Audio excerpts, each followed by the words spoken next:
नमस्कार, आदाब। Crime petrol Dastak में आप सबका स्वागत है।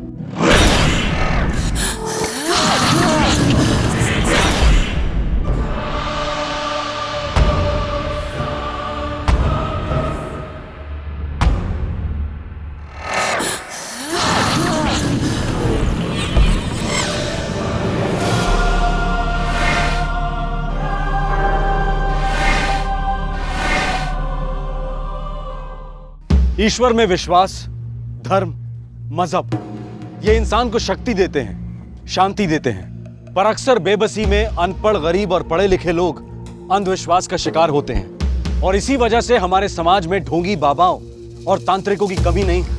ये पाखंडी अपने शिकार को डरा धमकाकर हर तरह से लूट लेते हैं। 21वीं सदी में भी जाहिलता के ऐसे नमूने मिलेंगे कि यकीन करना मुश्किल हो जाता है कि क्या इंसान इतना बेवकूफ बन सकता है। उसे झूठ और फरेब की दस्तक सुनाई क्यों नहीं देती। फरवरी 2011, गांव रामगढ़, जिला सहारनपुर, उत्तर प्रदेश।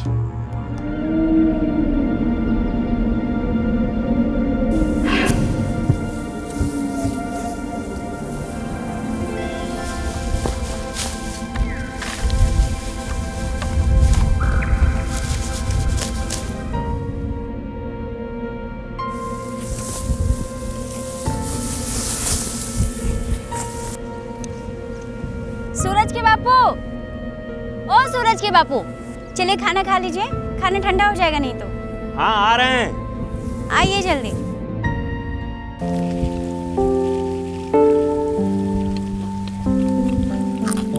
सूरज की माँ, ये बताओ तुम्हारा बेटा पढ़ाई कर रहा है कि कहीं घुमाई कर रहा है? आपका भी तो बेटा है, आपको भी पता होना चाहिए। इसका मतलब आज भी स्कूल नहीं गया वो? नहीं गया, हंसिया लेकर यहीं कहीं घूम रहा होगा। आखिर आपका बेटा जो है। एक बात कहें, चाहे जो हो जाए, मेरा सूरज मेरे जैसा नहीं बनेगा। अरे वो हंसिया वसिया लेके नहीं काम करेगा, वो तो खूब पढ़ेगा लिखेगा, बड़ा आदमी बनेगा और हमारी जिंदगी भी सुधारेगा और अपनी जिंदगी भी सुधारेगा। आखिर हमारा बेटा है। मेरा बेटा है। हमारा बेटा। हाँ भाई ठीक है, हमारा बेटा है।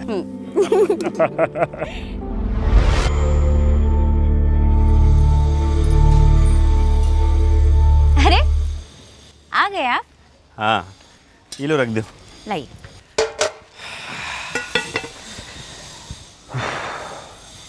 सूरज, ये लीजिए पानी।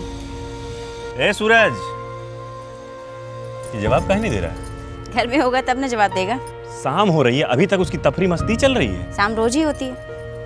देखा, सूरज जो है ना तुम्हारी वजह से ही बिगड़ रहा है। हम बिगाड़ रहे हैं तो हमें ही सुधारेंगे। आप पानी पीजिए।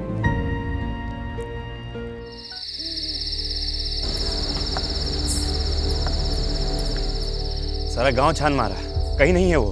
उसके दोस्त लोगों से पूछे आप? अरे सबसे पूछ लिए सूरज की माँ, दिन भर से वो किसी के साथ नहीं था। अब तुम्हें बोलो कहाँ चला गया वो? सूरज! सूरज! सूरज! ए सूरज, हमारा आवाज सुनाई दे रहा है तुमको? सूरज! कहाँ चला गया हमारा बच्चा? सूरज! सूरज! सूरज! हमको पूरा विश्वास है हमारा सूरज जरूर आएगा।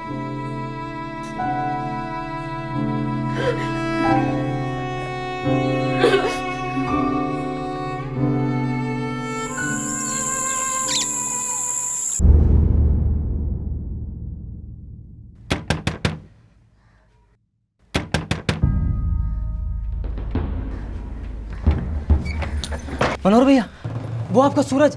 सूरज? सूरज? कहाँ है सूरज? वो खेतों में है। चलिए आजा भैया।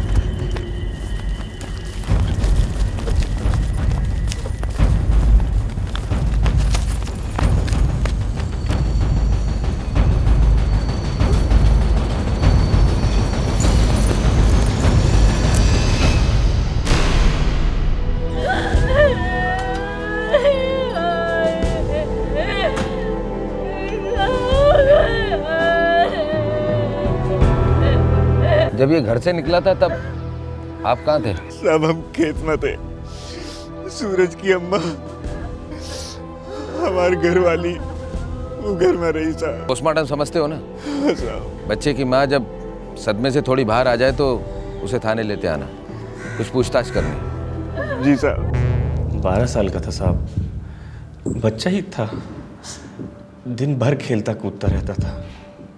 सवेरे उठते ही बोला, माँ हम खेलने जा रहे हैं। अम्मा मैं खेलने जा रहा हूँ। खाली पेट जाएगा? भूख लगी ना तो सारे आम काट के खा जाऊंगा। आम के पेड़ का तो नाम भी मत लेना सूरज, खबरदार।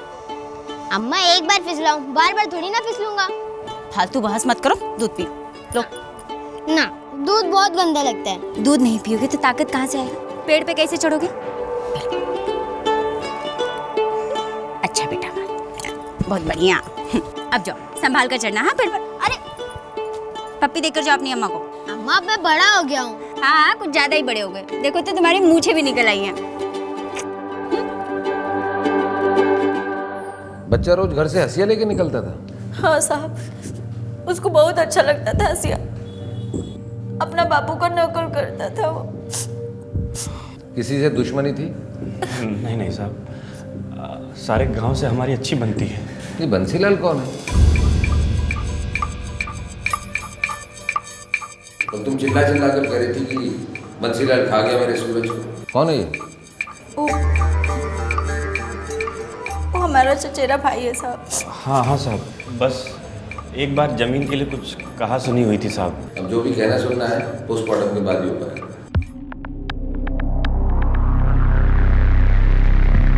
सर, ये बंसीलाल गांव के बॉर्डर पे रहता है। उस दिन मातम में भी नहीं आया था। उसे कहो कि यहाँ है, नहीं तो उसका मातम बनेगा। ठीक है सर। और हाँ, ये बच्चे के बाप मनोहर पे नज़र रखो, कहाँ उठता है बैठता है, मुझे सारी रिपोर्ट चाहिए। ठीक है सर। हंसी से वार किए गए। हाँ डॉक्टर, लड़का घर से हंसिया ही लेकर निकला था। इन 12 घावों के अलावा और भी कुछ है जो पकड़ में नहीं आ रहा है। अजीब सा है। घाव 12 की जगह 13 है, तो इसमें अजीब क्या है?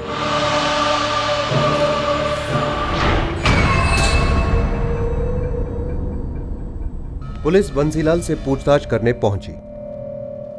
बंसीलाल रेखा का चचेरा भाई था। सूरज की मौत का इल्जाम रेखा ने बंसीलाल पर लगाया था।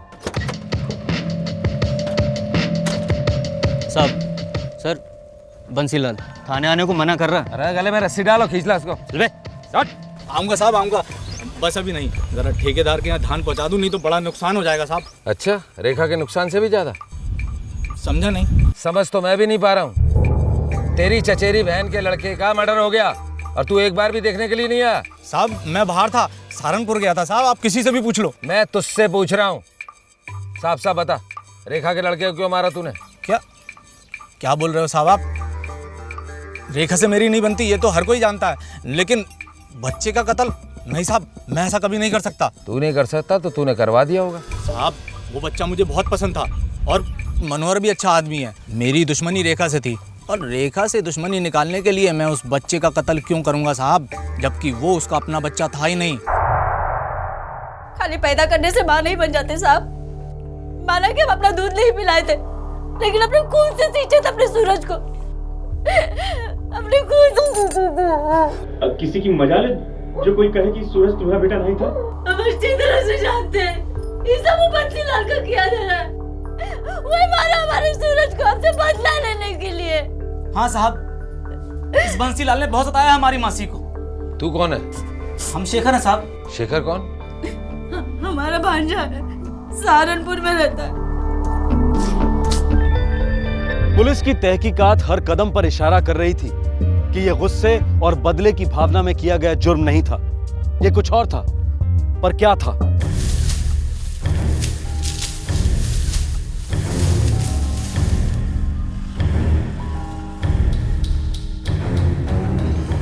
देखो देखो सर बंसीलाल सही कह रहा है। कत्ल के रोज वो पूरा दिन सहारनपुर में ही था। आम का पेड़ यहाँ से काफी नजदीक है। सूरज को पहले यहाँ लाया गया होगा, उसके बाद उसकी हत्या कर दी। सर उस दिन यहाँ पर कोई नहीं था, इसीलिए तो उसे यहाँ पर लाया गया होगा। कातिल बहुत चालाक था, उसे पता था कि इस जगह पर कोई नहीं आता जाता, काफी सेफ जगह है ये। सर किसी गांव वाले ने तो नहीं मारा? गाँव वाला क्यों मारेगा और कैसे? उस लाश को देखकर तो ऐसा लगता है जैसे किसी जानवर ने गला काट लिया हो। अच्छा, मनोहर और रेखा की कहानी के बारे में कुछ पता लगा? हाँ सर, बच्चा मनोहर की पहली बीवी का है जो अभी गुजर चुकी है, और ये रेखा की भी दूसरी शादी है। मनोहर का रेखा से कोई औलाद? जी नहीं। गांव वाले मनोहर को काफी मानते हैं।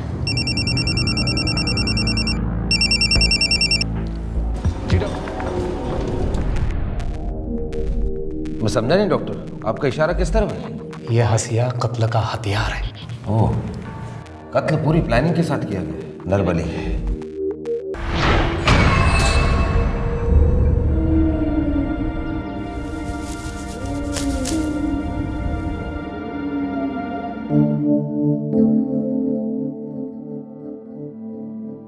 अरे सूरज, हमें साथ रोटी खा ले। भूख नहीं है बाबू, बाद में खा लूंगा।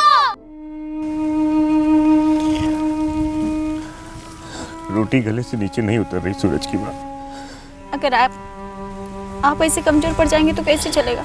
हमें उसकी आवाज सुनाई देती है, लगता है जैसे वो हमको बुला रहा है।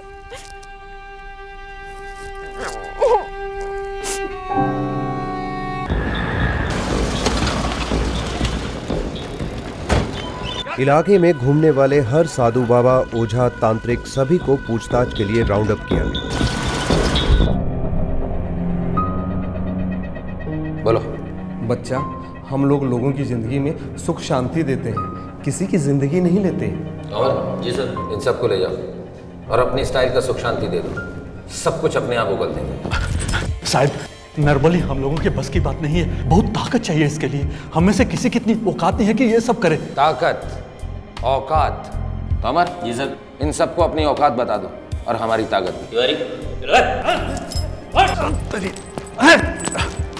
हमारा विश्वास करिए साहब, हम लोगों के बस की बात नहीं है। तो फिर किसके बस की बात है? साहब, पूरे सहारनपुर में एक ही है, भुजंग शास्त्री बाबा। बता कहाँ मिलेगा वो?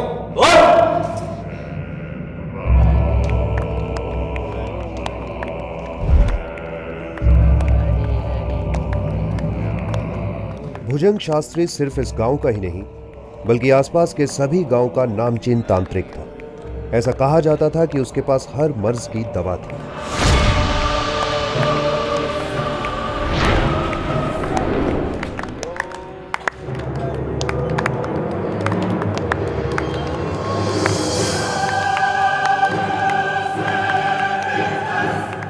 खड़ा।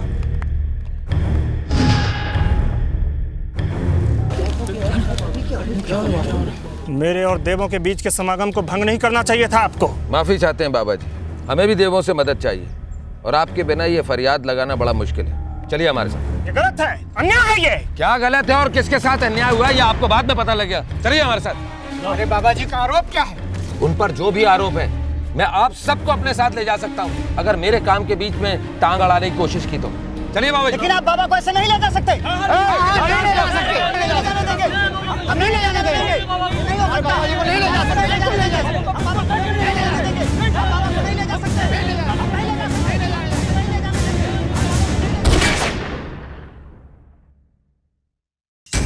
अगली गोली हवा में नहीं चलेगी, इसके बाद कई गोलियां चलेंगी। ए, हटा सबको।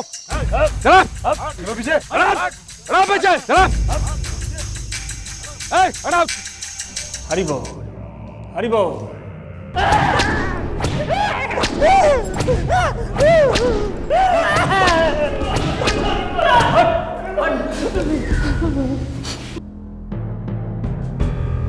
ये बलि एक औरत के लिए चढ़ाई गई थी, एक ऐसी बेचारी के लिए जिसकी कोख एक अरसे से खाली रही है। इस बलि से गर्भ को मैंने उस औरत के अंदर पहुंचाया है। ये आप लोगों को समझ में नहीं आएगा, ये देवों का वरदान है, देवों का वरदान है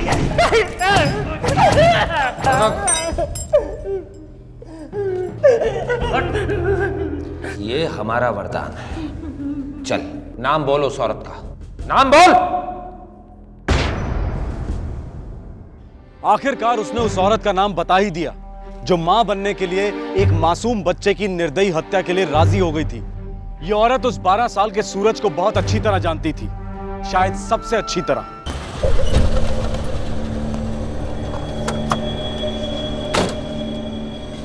सूरज की मां पता चल गया। कहाँ पता चल गया इंस्पेक्टर साहब? भाई जो तुम और तुम्हारे पति जानने को तरस रहे थे। सूरज के हत्यारे का पता चल गया है। कब?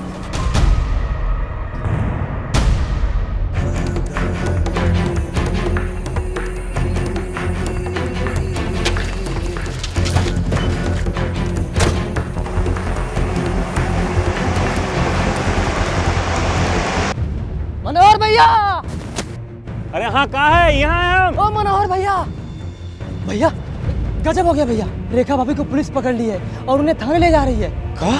हाँ।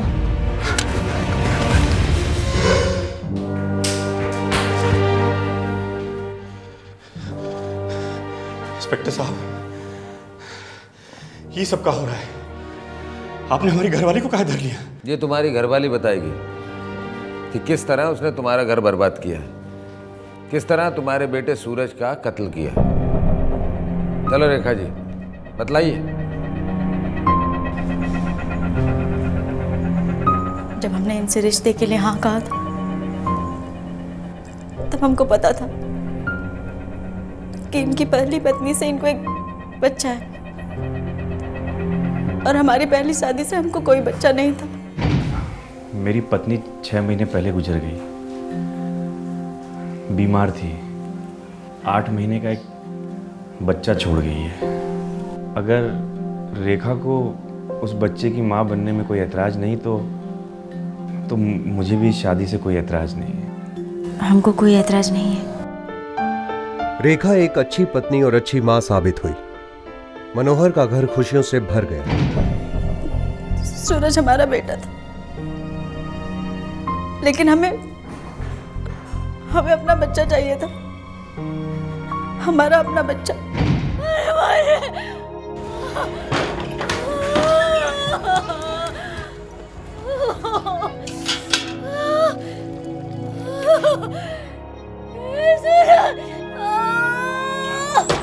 रेखा और मनोहर ने बच्चा पैदा करने की कई कोशिशें की, पर रेखा का गर्भ ठहरता ही नहीं था।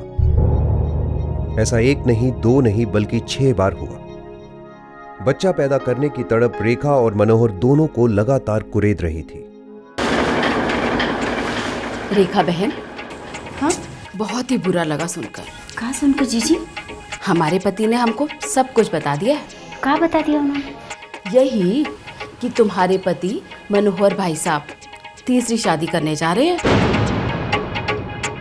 वो क्या है ना कि वो दूसरा बच्चा चाहते हैं और तुम तो उन्हें बच्चा दे नहीं सकती। अरे सूरज, यहाँ हमारे साथ रोटी खा ले। भूख नहीं है बापू, बाद में खा लूंगा। जब देखो खेलकूद। जब से रेखा ने शादी वाली खबर सुनी थी, वो बड़ी उदास और परेशान सी रहने लगी थी। वो अपने आप में ही कोई कमी महसूस करने लगी। कोई दूसरी औरत उसकी जगह ले, इस ख्याल ने उसका जीना दुश्वार कर दिया था। मैं अपने पति को खोना नहीं चाहती थी, उन्हें खुश रखना चाहती थी, उन्हें बच्चा देना चाहती थी, हमारा अपना बच्चा, मेरी कोख से जन्मा हुआ बच्चा। मासी की हालत मुझसे देखी नहीं जाती थी, मैं उनकी मदद करना चाहता था। अरे अंधे बेरे हो गए का? दिखाई नहीं देता हम यहाँ काम कर रहे? बाहर जाओ, बाहर जाओ। अगली बार अगर बोल यहाँ आया ना, चीर के रख देंगे। जब देखो तब सर पे सवार रहते हैं।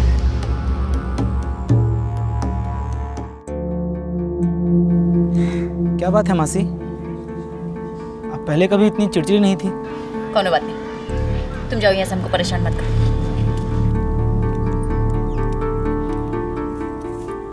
आप ठीक नहीं है मासी, और ये बात मुझे बहुत परेशान कर रही है।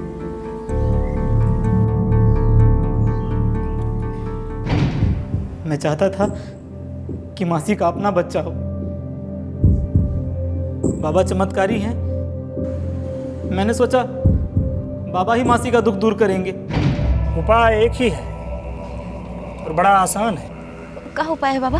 हम कुछ भी करने के लिए तैयार हैं। देवों ने कहा है, औरत की कोख भरनी है तो पहले हमें खुश करो।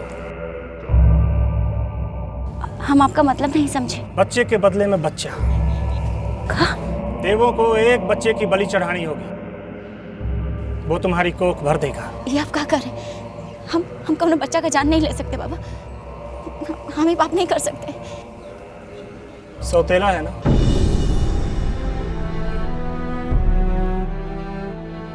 हाँ, लेकिन हमारे बच्चे जैसा है, लेकिन है नहीं। हमारे बेटे से बढ़कर है। तो फिर तुम मेरे पास क्यों आई? खुश रहो अपने बेटे के साथ, तुम्हारी कोख भर ही नहीं सकती। अरे सोच मत औरत, किसी की जान नहीं ली जा रही, बस ये जान बच्चे का शरीर से तुम्हारे कोख के अंदर चली जाएगी, फिर ये बच्चा तुम्हारी कोख के अंदर से पैदा होगा। सारा हिसाब किताब बराबर। 12 साल का है ना? हाँ। बदन पे 12 बार होंगे। सारी गहराइयों को मिलाओ तो एक गहरा घाव, उतना ही सर के पीछे से, और गले के पीछे से थोड़ा सा मांस देवों को भोग चढ़ेगा। 3 महीने बाद बच्चा तुम्हारी कोख में दाखिल होगा। जय हो, जय हो, हरि बोल। क्या किया रेखा? अपने सूरज को मार डाला, इतनी बुरी तरह से काट काट के टुकड़े कर दिए उसके। हम बाज नहीं, हम तुम्हें किसी और को होते हुए नहीं देख सकते, कभी नहीं।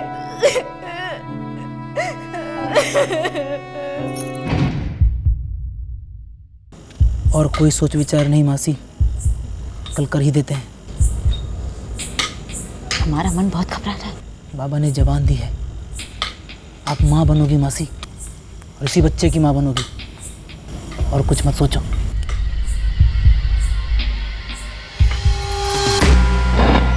कौन सा वाला आम का पेड़ अम्मा?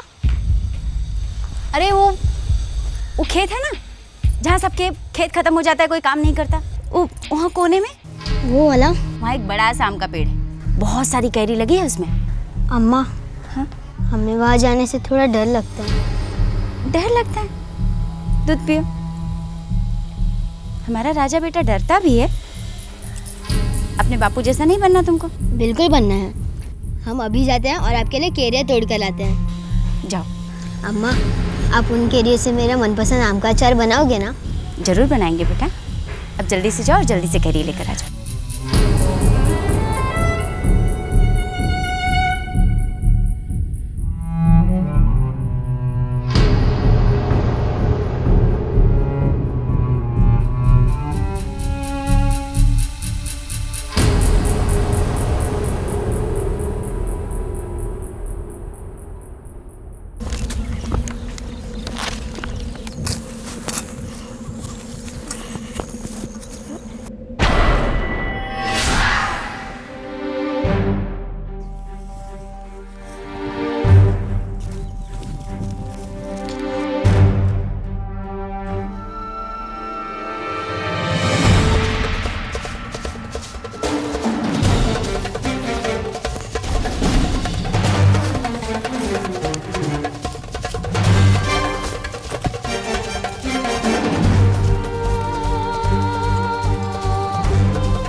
गले के पीछे से थोड़ा सा मांस देवों को भोग चढ़ेगा।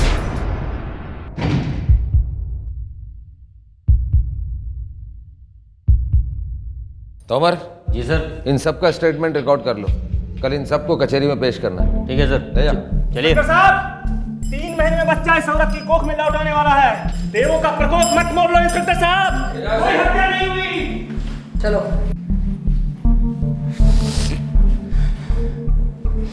एक औरत ने कुछ बका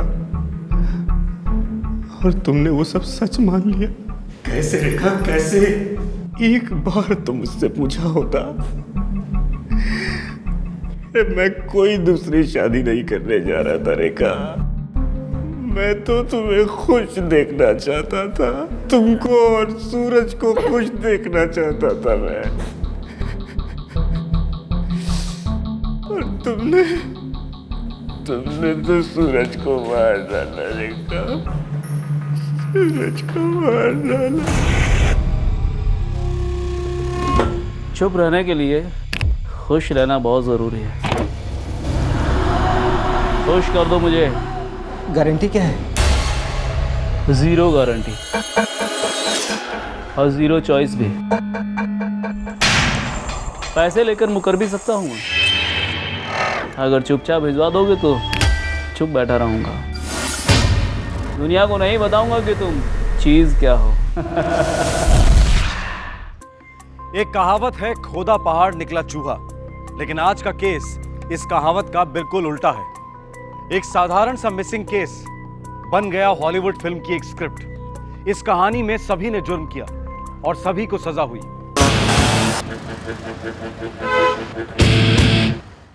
7 मार्च 2011, नई दिल्ली।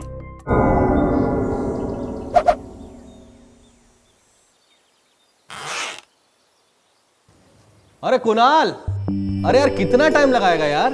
हाँ? अरे दुल्हन भी इससे जल्दी तैयार हो जाती है भाई। कम ऑन, हरी अप यार। बस भैया 2 मिनट आया। चाचू, इस संडे आपने प्रॉमिस किया था कि आप हमें पिकनिक ले जाएंगे। वो तो पिछले संडे भी किया था। ओए टॉम एंड जेरी, एक संडे गया तो क्या दूसरा संडे नहीं आएगा? और ये संडे क्या मेरी जिंदगी का लास्ट संडे है? इस हफ्ते जो है ना, इस संडे को एक शादी है। उसके बाद वाले संडे को हम लोग फंडे बनाएंगे, पक्का, आई प्रॉमिस। भाभी देखो ना, वादे निभा नहीं सकते तो वादे करते क्यों हो? अब भुगतो। भाभी ये शादी इमरजेंसी वाला मामला है। अगले महीने की डेट थी और फिर कुंडली उंडली का चक्कर हो गया। तुम कोई चक्कर क्यों नहीं चलाते? ओ भाभी प्लीज। क्या भाभी प्लीज? कितनी शादियां करवाते हो तुम? अपनी शादी के बारे में क्यों नहीं सोचते? मैं ढूंढूंगा चाचू के लिए परफेक्ट चाची। और मैं भी। भाभी भैया आप लोग भी एक एक ढूंढ लो, मैं भी एक ढूंढ लेता हूँ, फिर मंडे टू फ्राइडे के लिए अलग अलग। छी शैतान। ओ मंडे टू फ्राइडे के हीरो, सरकारी नौकर मैं हूँ, तू नहीं, समझा? और आज फिर लेट हो गया ना तो तेरे चक्कर में मुझे मेमो मिल जाएगा ऑफिस से। चल जल्दी। चाचू बाय पापा। बाय।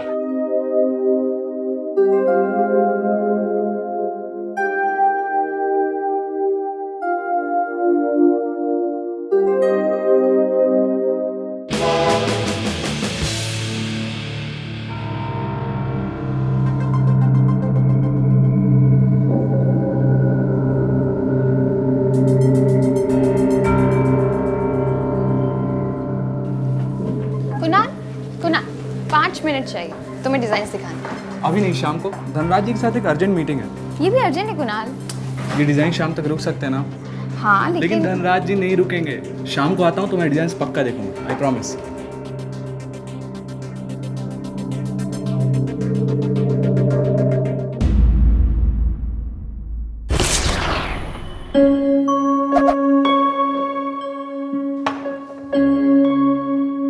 सुनो जी, कुछ ठीक नहीं लग रहा है। अब तुम शुरू मत हो जाना बस।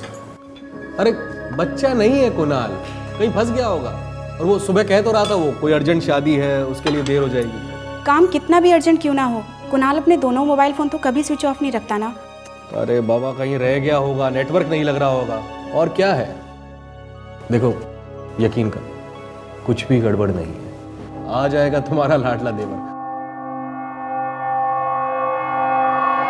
7 मार्च 2011 को कुणाल की भाभी एक झपकी नहीं सोई और ना ही उसके भैया आदित्य कश्यप सोए।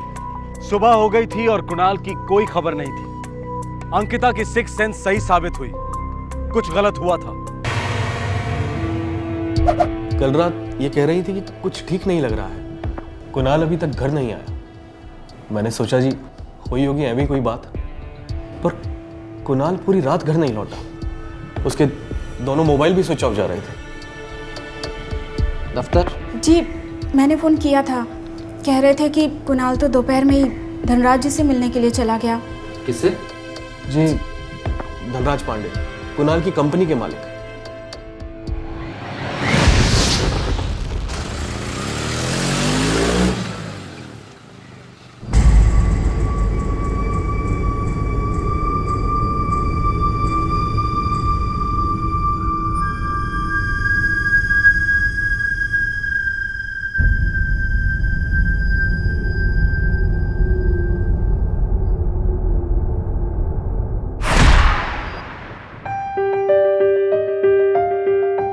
इंस्पेक्टर साहब, आपको गलतफहमी हुई है। मैंने कल कुणाल को फोन नहीं किया, तो मिलने का तो सवाल ही पैदा नहीं उठता।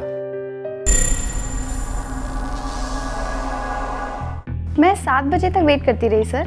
जब कुणाल नहीं आया तो मैं निकल गई। कुणाल को फिर से फोन नहीं किया आपने? किया था सर, लेकिन दोनों फोन स्विच ऑफ थे। सर जब उसे कॉल आया तब मैं कैबिन में ही थी और उसके बाद कुणाल ऑफिस से तुरंत ही निकल गया। पार्टी के रिसेप्शन में ऑर्किड्स चाहिए, तो तुमने नोट नहीं किया था राधिका? ओह सो सॉरी कुणाल, मेरे ध्यान से निकल गया। नोट कर लो एंड बी केयरफुल। हेलो जी, ठीक है, मैं आधे घंटे में पहुंचता हूँ। कुणाल ने आपकी एम्प्लॉय स्मृति से कहा कि वो आपसे मिलने जा रहा है। कोई अर्जेंट मीटिंग है आपके साथ? या तो कुणाल मजाक कर रहा होगा, या मेरी जो एम्प्लॉय है सुरुति, व्हाटएवर, वो झूठ बोल रही होगी आपसे। आप सच बोल रहे हैं? जी ऑफिसर, देखिए मुझे 3 अटैक आ चुके हैं और मेरा टूर्स एंड ट्रेवल्स का काफ़ी बड़ा बिजनेस है। ये हैप्पी वेडिंग ब्यूरो तो मैंने अपनी पत्नी की खुशी के लिए खोला है। मतलब ये है मेरी मिसेस कल्पना पांडे। कल्पना जी, कुणाल आपके साथ काम करता था ना आपके हैप्पी वेडिंग ब्यूरो में? जी ऑफिसर, देखिए अब मुझसे कुछ काम होता नहीं है, इसीलिए इन सारी चीज़ों की जिम्मेदारी मैंने इन दोनों पर दे रखी है। कल्पना जी, आपको क्या लगता है कुणाल ने ऐसा क्यों कहा कि आपके पति से मिलने जा रहे हैं? मैं क्या जानूं? नहीं, काम करता है ना आपके साथ, कुछ तो आइडिया होगा ना। शायद किसी और से मिलने गया हो, कोई प्राइवेट पर्सनल काम। हमारे साथ तो सिर्फ उसके प्रोफेशनल ताल्लुकात हैं।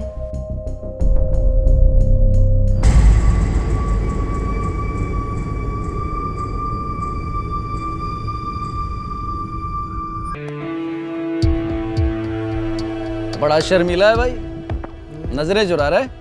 नहीं जी, ऐसी कोई बात नहीं है जी। कैसी बात है फिर? कुछ बात तो है, बता दे। कोई बात ही नहीं है जी। चल अपना नाम ही बता दे। राजवीर है जी नाम। कब से काम कर रहे हो? हो गए जी, 2 साल हो गए।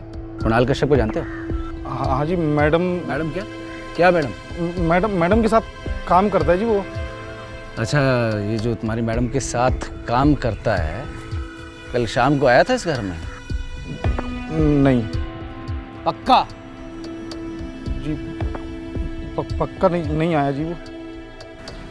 साफ कर। जी।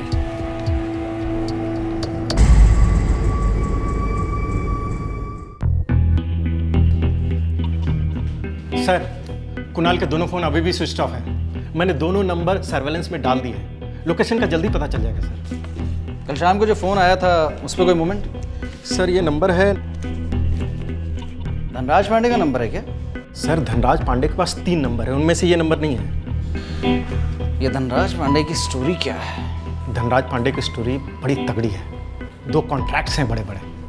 धनराज ट्रैवल्स है उसके नाम। एक ऑयल कंपनी में 250 गाड़ियाँ चलती हैं और एक स्टील कंपनी में 100 गाड़ियाँ चलती हैं सर। ट्रक्स हैं, ये है वो है, काफ़ी कुछ है सर। काफ़ी कुछ है, फिर काफ़ी कुछ कर भी सकता है। या हो सकता है कुणाल के भैया भाभी फालतू में फड़फड़ा रहे हों। होने को कुछ भी हो सकता है। कुणाल कश्यप का गायब होना, 2 दिन से उसके फोन का स्विच ऑफ रहना उसके भैया और भाभी के लिए हद से ज्यादा चिंताजनक था। बेचैनी बढ़ती जा रही थी, डर बढ़ता जा रहा था, लेकिन ऐसी भी संभावना थी कि कुणाल शायद अपनी मर्जी से कहीं चला गया हो, या शायद नहीं। ठीक है, मैं आधे घंटे में पहुंचता हूँ।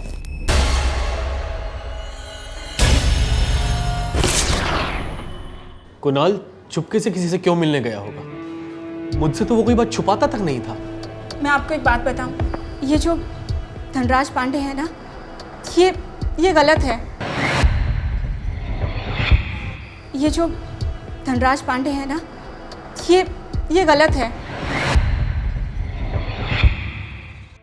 गलत मतलब? नाइंसाफी की थी हमारे देवर जी के साथ। कैसे नाइंसाफी? झगड़ा हो गया था दोनों का। कैसा झगड़ा?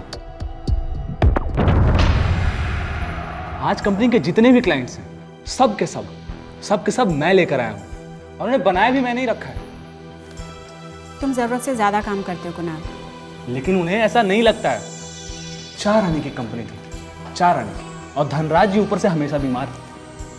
कल्पना मैम नाम के एमडी हैं, लेकिन बिजनेस का बी नहीं मालूम है उन्हें। कुणाल यार, इसमें तुम इतना गुस्सा क्यों हो रहे हो? गुस्सा होने वाली बात तो है ना भैया। वो लोग समझते हैं कि मैं कुछ बेवकूफ़ टाइप्स हूँ और मैंने कुछ काम ही नहीं किया है कंपनी के लिए। मुझे 50% पार्टनरशिप चाहिए और मैं उसे लेकर आऊँगा। तो कुणाल को प्रॉफिट का 50-50 चाहिए था। हाँ जी, उतना तो बनता था। कुणाल ने तो कॉन्ट्रैक्ट बदलने की बात भी की थी। वैसे कुणाल ने जब कंपनी ज्वाइन की थी तब क्या पोजीशन थी उसकी? जी, मैनेजर।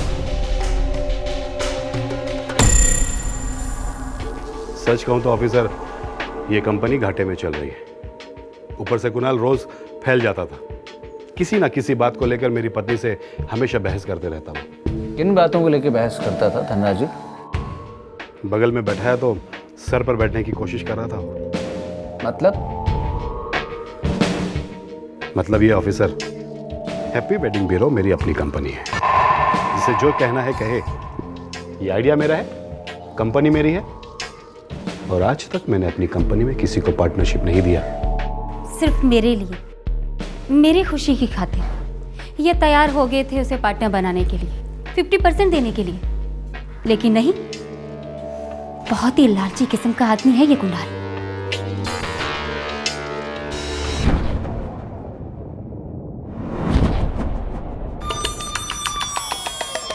सर, एक खबर है, पता नहीं काम की है भी या नहीं। अरे खबर है तो काम ही क्यों होगी, बोलो। सर, धनराज पांडे की ट्रेवल एजेंसी का एक मैनेजर भी गायब है। कब हुआ है? जनवरी से गायब है, कोई फरहान खान है।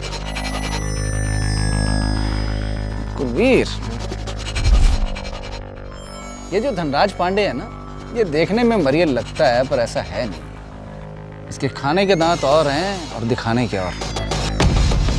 2 महीने में 2 मैनेजर्स को निकल गया ये।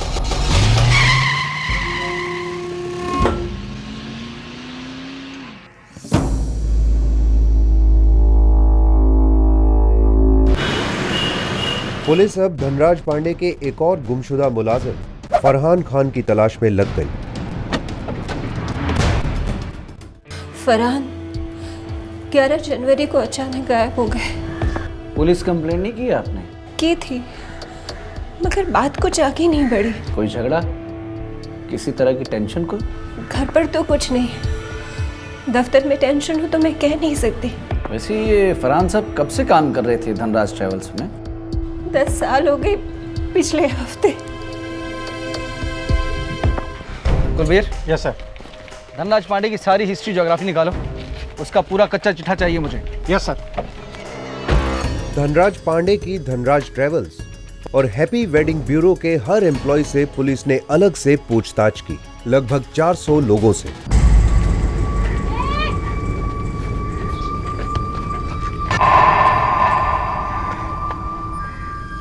क्यों भाई शर्मिले, फिर से नजरें चुरा रहे हैं? नहीं जी, मैंने बताया मैं कुछ नहीं जानता जी। अरे जानना तो हमारा काम है बावले, तुम तो बस बोलो। ये कुणाल उस धनराज के यहाँ शाम को आया था? शाम को नहीं आया जी, वो मैं तो पूरे दिन वहीं खड़ा रहता हूँ साहब जी। पक्का? हाँ जी। अच्छा, तुम्हारे साहब और मालकिन कैसे लोग हैं? बहुत अच्छे हैं जी, सबका ख्याल रखते हैं, सबको प्यार करते हैं जी। आपस में नहीं, संबंध कैसे हैं इनके? खूब अच्छे हैं साहब, बहुत बढ़िया है जी। अच्छा, तुम्हारे साहब और मालकिन कहाँ के रहने वाले हैं? सहारनपुर की तरफ गांव है जिनका। सहारनपुर के रहने वाले हैं ये लोग? साहब पहले कुछ नहीं था जी उनके पास, सब अपने दम पे खड़ा किया जी, बिजनेस इतना बड़ा, और मेम साहब ने बहुत साथ दिया उनका जी। तुम जा रहे थे ना कहीं? चलो। जी सर।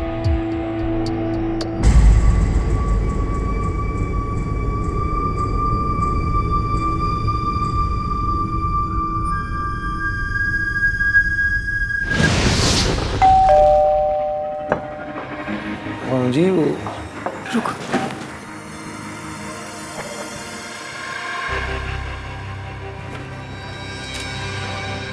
ये लो। हाँ जी, पुलिस वाले पूछताछ कर रहे थे जी आपके बारे में और साहब के बारे में।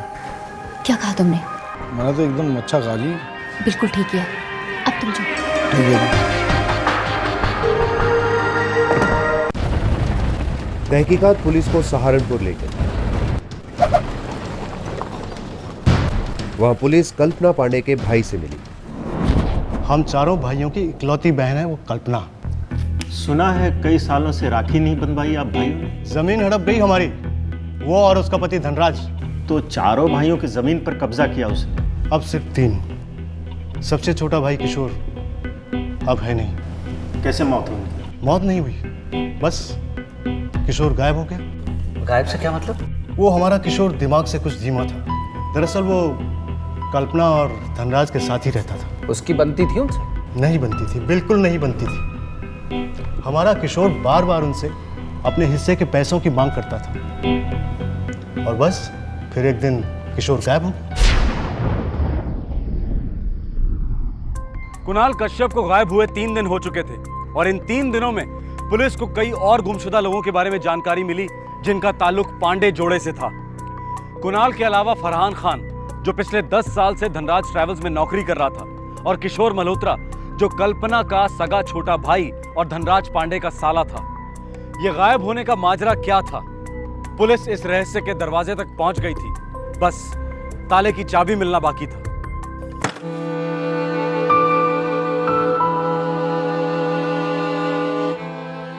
पापा, चाचू कब आएंगे? आ जाएंगे बेटा, आ जाएंगे। आदित्य और अंकिता कश्यप कुणाल की गुमशुदगी से परेशान थे। पुलिस गुमशुदा कुणाल के साथ साथ दूसरे गुमशुदा लोगों को खोजने में जुट गई थी। और फिर 10 मार्च 2011 को कुणाल कश्यप के बारे में खबर आई। सर, कुणाल का फोन का लोकेशन ट्रेस हो गया सर। कहाँ है? बुलंदशहर, उत्तर प्रदेश में, जहां आखिरी बार फोन स्विच ऑफ हुआ था सर। ये देखिए सर,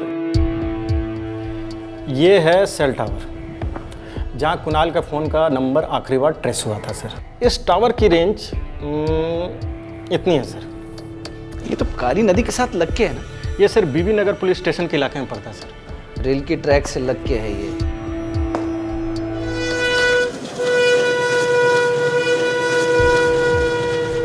मोबाइल यहाँ स्विच ऑफ हुआ। कुणाल कश्यप यहाँ क्या कर रहा होगा? एक वेडिंग प्लानर यहाँ क्यों आया होगा यहाँ? मुझे लगता है सर वो आया नहीं, लाया गया होगा sir. Kulvir. Yes sir. Bibi Nagar police station के इलाके में जो मुर्दा घर है वहां देखना पड़ेगा। हो सकता है कोई लावारिस लाश हो। Yes sir. मोबाइल फोन के स्विच ऑफ होने की लोकेशन बहुत अजीब थी। इससे पुलिस का शक और गहरा हो गया कि कुणाल के साथ कुछ बहुत सीरियस हुआ था। पुलिस टीम तुरंत पास के मुर्दा घर पहुंची जो बीबी नगर बुलंदशहर में मौजूद था। एक लावारिस लाश रिपोर्ट हुई है। कब रिपोर्ट हुई? 2 दिन पहले रेलवे ट्रैक के पास उसकी लाश मिली थी सर, इस तरफ।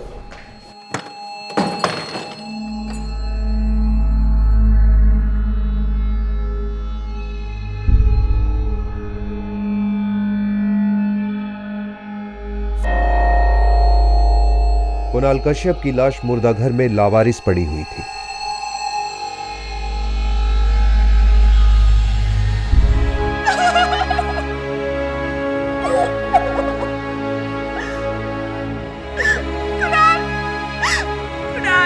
कुणाल के भैया और भाभी ने लाश की शिनाख्त की। मैं ढूंढूंगा चाचू के लिए परफेक्ट चाची। और मैं भी। भाभी भैया, आप लोग भी एक एक ढूंढ लो, मैं भी एक ढूंढ लेता हूँ, फिर मंडे टू फ्राइडे के लिए अलग अलग।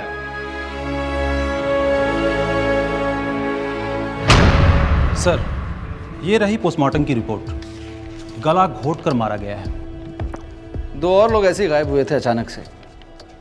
उनका भी ताल्लुक कल्पना और धनराज पांडे के साथ है। अच्छा, आप लावारिस लाशें चेक करेंगे? देखनी पड़ेंगी, मॉर्ग की रिकॉर्ड बुक को देखना पड़ेगा।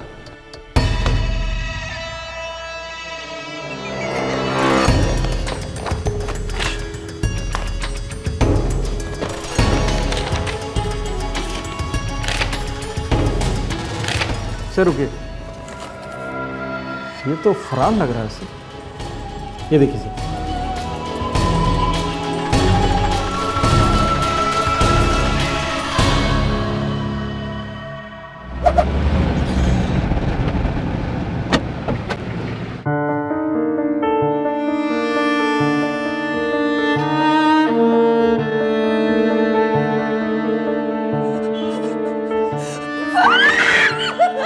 फरहान खान की पत्नी सोफिया ने लाश की तस्वीर को पहचाना। वो फरहान खान की ही थी।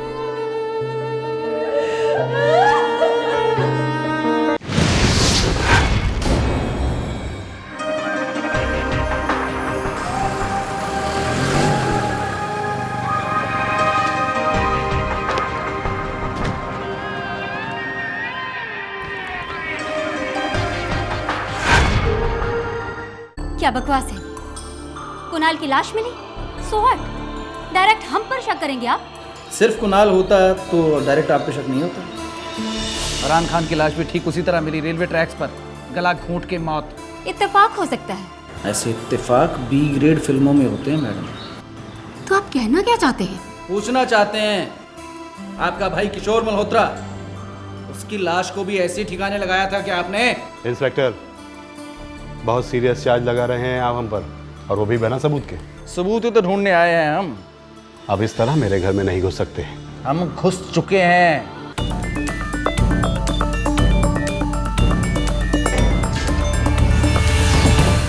कांस्टेबल। Yes sir. इस गाड़ी की चाबी चाहिए मुझे, लेके आओ। Yes sir.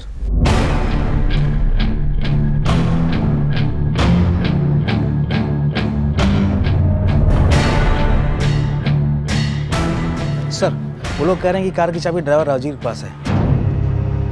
और राजवीर गायब है।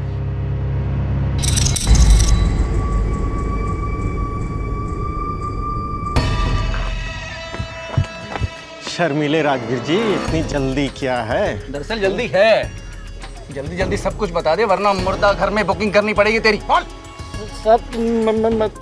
कुणाल और फरहान की लाशें मिल चुकी थी, लेकिन कल्पना के भाई किशोर के गायब होने का राज खुलना अभी बाकी था।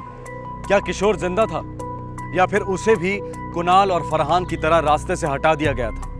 अब सवाल यह उठता है कि इन तीनों ने ऐसा भी क्या किया था जो इन्हें रास्ते से हटा दिया गया?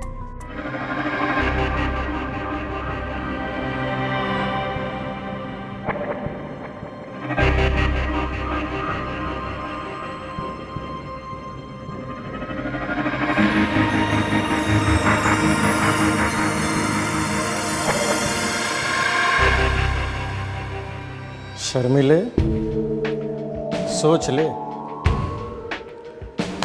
उन दोनों के लिए तुझे दुगुना दर्द सहना होगा। हम तो खाल ही उतार डालते हैं। 8,000 तनख्वाह देते हैं तुम्हें हर महीने ड्राइवरी करने के लिए, बढ़वाते नहीं हो। सब सर, ड्राइवर राजवीर बुलंदशहर से, जहाँ कुणाल और फरहान की लाशें मिली थी। मिस्टर धनराज पांडे, मिसेस कल्पना पांडे, अब आप लोग भी अपने स्टेटमेंट्स दे दीजिए, सच्चे स्टेटमेंट्स, वरना सीधा 3rd डिग्री।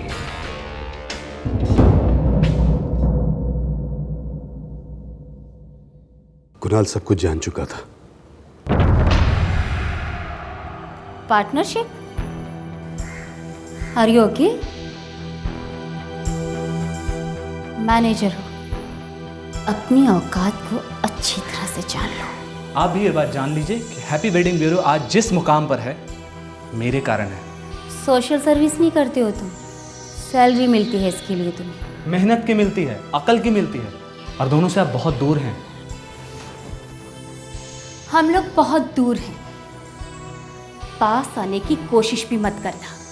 50% तो क्या, मैं तुम्हें 5% की भी ऑनरशिप ऑफर ना करूं। जाओ कहीं और जाकर ट्राई करो, और आज ही अपना रेजिग्नेशन दे दो, मैं साइन कर दूंगी। बेवकूफ़ समझ कर रखा है क्या? एक बार बाहर निकालने की कोशिश तो करके देखिए, हालत खराब कर दूंगा। धमकी? नो सर,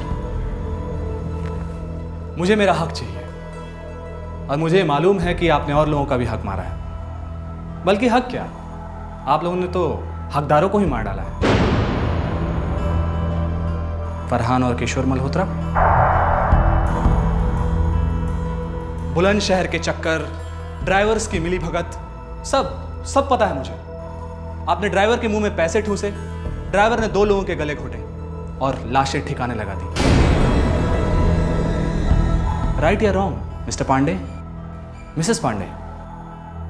सर, ये ब्लैकमेल नहीं है, मुझे मेरा हक चाहिए, 50% पार्टनरशिप।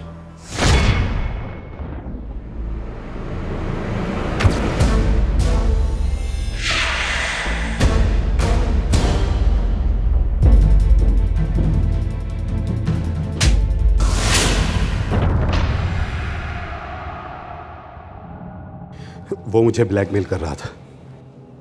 मेरे पास दूसरा कोई चारा नहीं था। जो करना था वो तो करना ही था। मैंने कुणाल को फोन किया। हेलो कुणाल जी, अर्जेंट काम है। ठीक है, मैं आधे घंटे में पहुंचता हूँ। इस फोन कॉल के लिए खास एक सिम कार्ड खरीदा मैंने, झूठे नाम और झूठे एड्रेस पर। कॉम्प्रोमाइज करने का बहाना बनाकर मैं कुणाल को ड्राइव पर ले गया।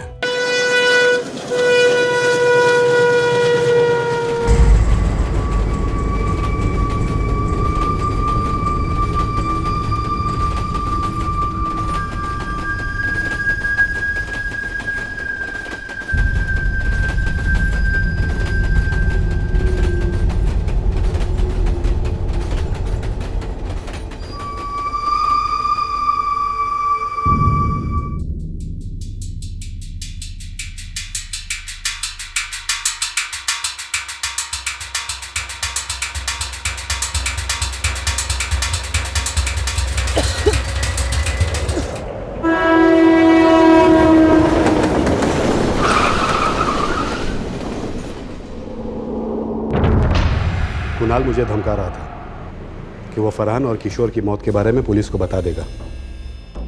इसीलिए मैंने कुणाल को मरवा दिया। फरहान को क्यों मरवाया?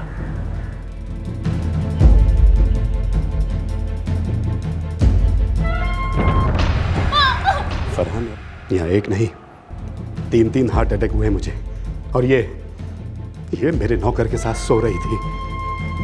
और वो कमीना फरहान 10 साल से मेरी रोटी खा रहा था।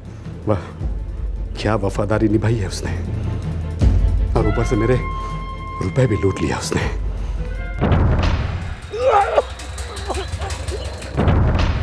कुणाल को मारने का मेरा कोई इरादा नहीं था, लेकिन फरहान को तो मैं कभी माफ नहीं करता। पत्नी को माफ कर दिया?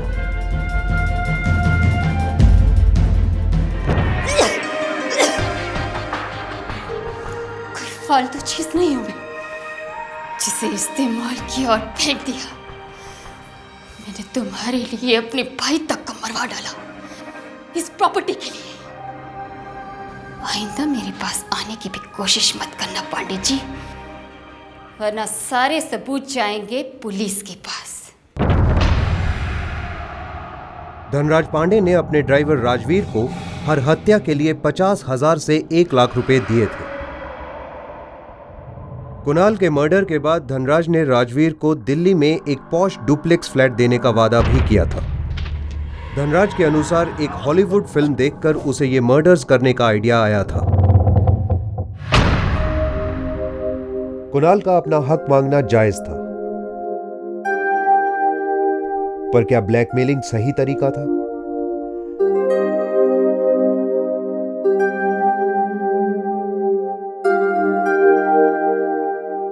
फरहान वासना और लालच के नशे में मदहोश था। अपने मालिक के पैसे और इज्जत पर हाथ डालने की बहुत बड़ी कीमत चुकानी पड़ी उसे। एक मिसिंग केस ने 3 मर्डर केस हल किए। फरहान और किशोर के बारे में पता चलते ही कुणाल को पुलिस को इन्फॉर्म कर देना चाहिए था। यह जानकारी कुणाल के लिए दस्तक थी कि वो खतरनाक खूनियों का साथ दे रहा है, लेकिन उसने उल्टा खूनियों को ब्लैकमेल करने की कोशिश की। नतीजा आपने अभी देखा। क्राइम नेवर पेज, सजा जुर्म का साया है। यह कहावत हर मुजरिम के लिए दस्तक है। याद रखिएगा, हर जुर्म दस्तक देता है। ध्यान से सुनिएगा, जानें बच सकती हैं। फिर मिलेंगे। जय हिंद। इस तरह के और भी एपिसोड देखने के लिए हमारे चैनल को सब्सक्राइब करें और बेल आइकन दबाना ना भूलें।